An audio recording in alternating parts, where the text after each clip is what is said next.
Alors pour débuter un suivi, ce que je vais toujours faire d'abord, c'est avoir un premier contact informel, gratuit, avec la personne qui me contacte.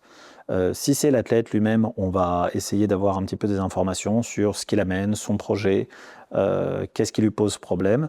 Je vais aussi lui signifier le cadre du suivi, qu'est-ce que moi je peux faire, ce que je peux lui apporter, les questions qui sont liées à la confidentialité, le fait aussi la plupart du temps que je ne m'inscris pas sur une démarche de psychothérapie, justement sur quel type de démarche je m'inscris, avec quels outils, etc. Le but de ce premier entretien informel, c'est vraiment de lui donner l'opportunité de poser toutes les questions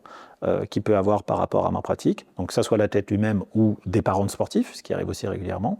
et à la fois pour moi, de commencer à appréhender, de commencer à me faire une idée de comment peut se passer le travail.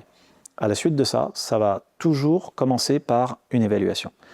Cette évaluation du mental, c'est un entretien que j'utilise via une grille personnelle, que j'ai travaillé depuis de nombreuses années.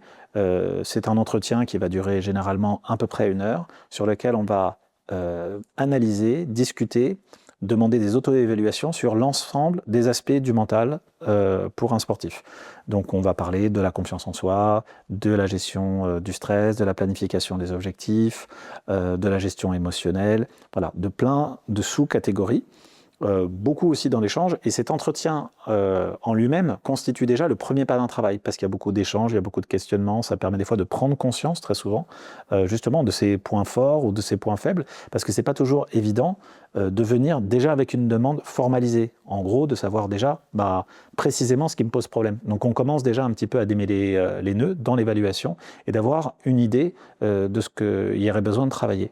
Et puis à la sortie de ça, je fais aussi une petite évaluation au niveau de la santé mentale, pour savoir aussi si tout va bien à ce niveau-là. Et je vais faire à la fin un retour par le biais d'un document qui s'appelle un plan de séance, que je vais partager à l'athlète, aux parents si c'est un enfant mineur, et qui va détailler les grandes étapes de, selon moi, ce qu'il faudrait travailler pour répondre à sa problématique. Ça ne veut pas dire nécessairement que ce plan de séance, on va le suivre à la lettre, séance par séance, mais c'est les grandes lignes, c'est le fil rouge qui va nous servir par la suite de la collaboration pour savoir un petit peu comment est-ce qu'on peut avancer et avoir une collaboration qui progresse dans le temps.